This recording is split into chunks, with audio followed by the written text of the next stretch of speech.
देखो, भारतीय इतिहास की जब गणना होती है, भारतीय इतिहास का जब अध्ययन होता है, तो भारतीय इतिहास का अध्ययन 3 भागों में की जा सकती है। पहला होता है एंशिएंट हिस्ट्री, जिसे प्राचीन इतिहास कहा जाता है।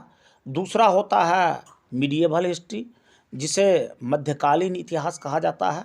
और तीसरा मॉडर्न हिस्ट्री, आधुनिक इतिहास कहा जाता है। जहाँ तक चंद्रगुप्त की बात है, चंद्रगुप्त द्वितीय जो विक्रमादित्य नाम से जाना जाता था, उनका इतिहास में उत्कृष्ट महत्व और पहचान है।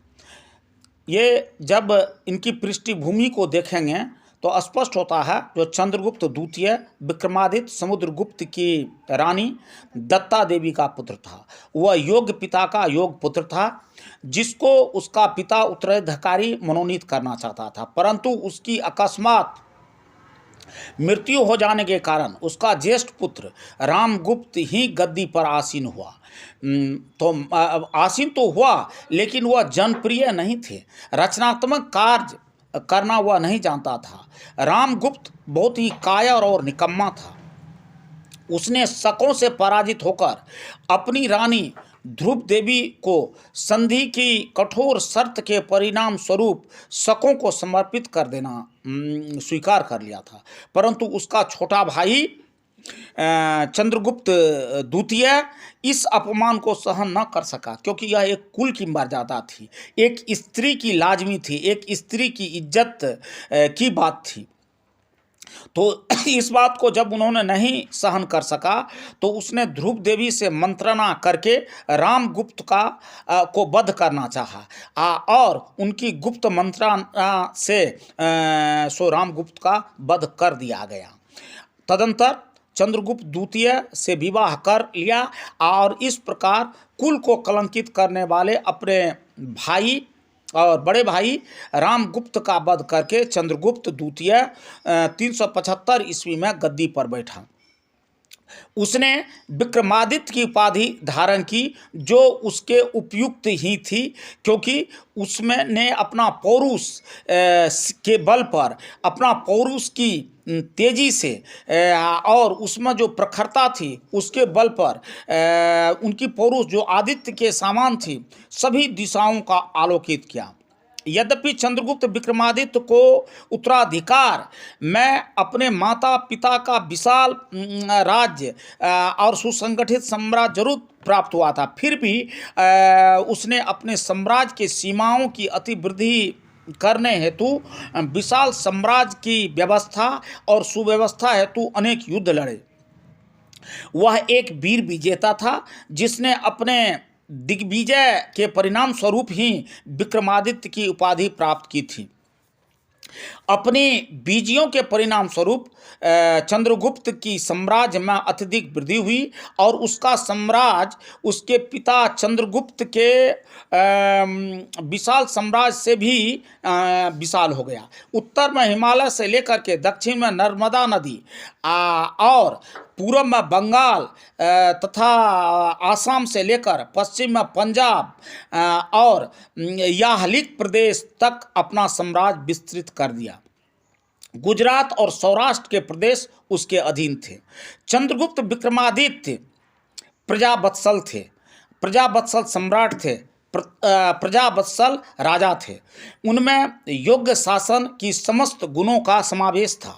उसने अपने विशाल साम्राज्य को संगठित और सुव्यवस्थित करके समृद्धशाली बनाया और उसे स्थायित्व प्रदान करने में कोई कसर नहीं छोड़ी। उसका शासन बड़ा ही उदार और प्रजाहित पर आधारित था। प्रजा के तकलीफ को वह खुद सुनते थे, उस पर संज्ञान लेते थे। शासन की समस्त शक्तियों का स्रोत स्वयं सम्राट होता था। वह प्रधानमंत्री, प्रधान न्यायाधीश तथा प्रधान सेनापति के रूप में शासन के समस्त विभागों पर अपने कठोर नियंत्रण रखता था। वह स्वेच्छाचारी शासक था। उसकी सहायता हेतु मंत्री परिषद की व्यवस्था थी। मंत्रियों के पद ऐसा अनुमान लगाया जाता था जो पैतृक होते थे। बहुत सारे इतिहासकार का इस पर सो मतैक्य है, सबका भिन्न भिन्न मत है, लेकिन अधिकांश का यही मानना है कि उस समय यह पद पैतृक होते थे, परंतु गुप्तकालीन सम्राट मध्यकालीन सुल्तानों की भांति निरंकुश नहीं होते थे। उन पर प्राचीन परंपराओं और प्रजाहित की भावना का अंकुश रहता था। सम्राट के प्रशासकीय कार्यों में सहायता और परामर्श देने के लिए मंत्री परिषद की व्यवस्था थी। प्रधानमंत्री को मंत्री कहा जाता था। युद्ध तथा संधि से संबंध में परामर्श देने वाले मंत्री संधि विगृहिक नाम से जाना जाता था। वह युद्ध के समय कुछ स्थल में सम्राट के साथ उपस्थित रहता था तथा कभी कभी स्वयं युद्ध में सक्रिय भाग लिया करता था। ऐसा अनुमान लगाया जाता है कि नगरीय और सैनिक पदाधिकारियों में कोई अंतर नहीं होता था। जहाँ तक राजस्व की बात होती है या राजकीय लेखा जोखा की संग्रह करने की बात होती है, उसके लिए एक मंत्री नियुक्त होता था जिसे अक्षपटल अधिकृत के नाम से जाना जाता था।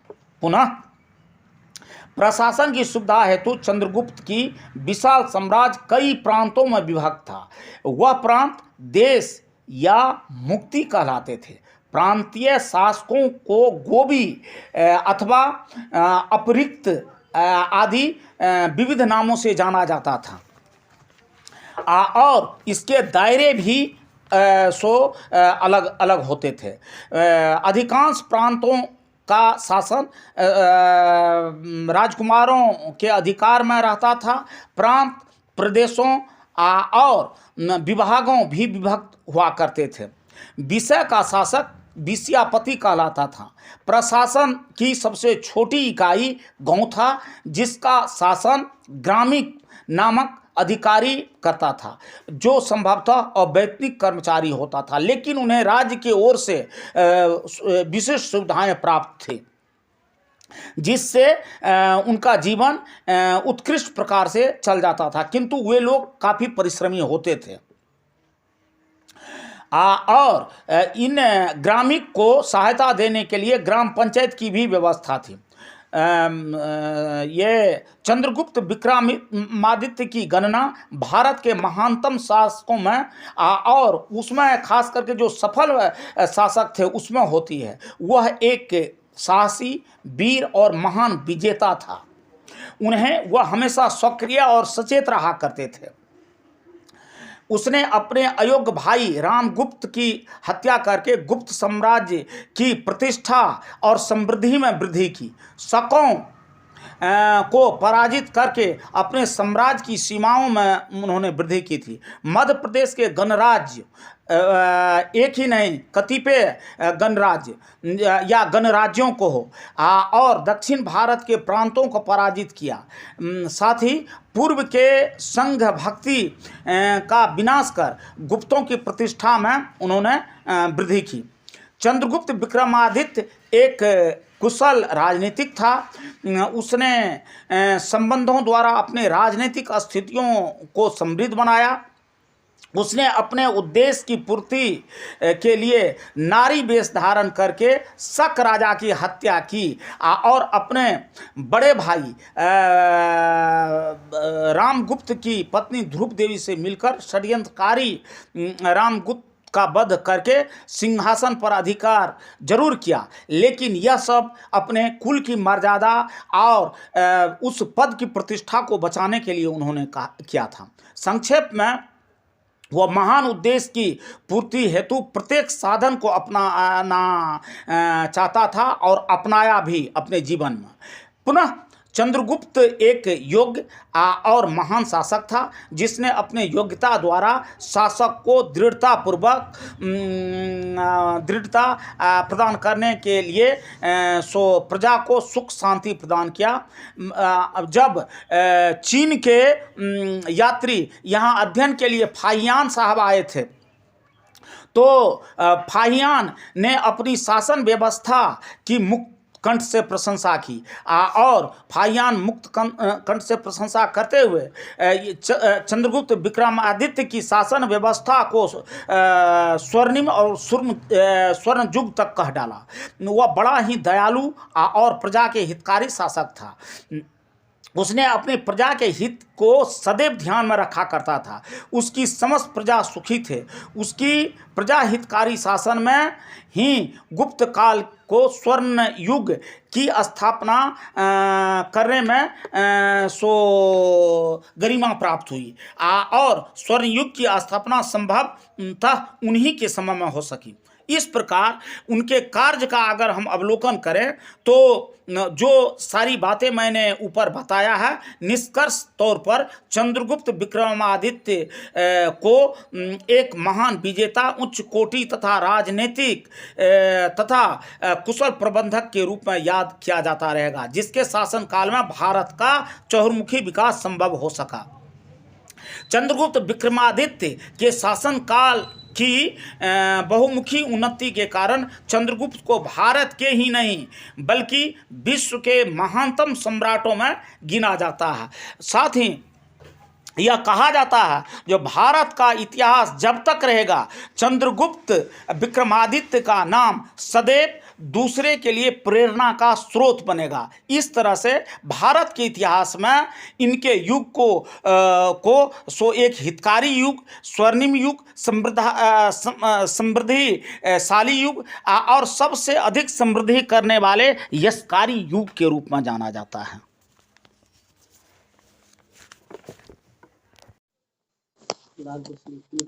हेलो हेलो, कहाँ बाजे छे? किमी के देखा जी फोटो रो। हेलो, कहाँ आवाज आवे छे रे?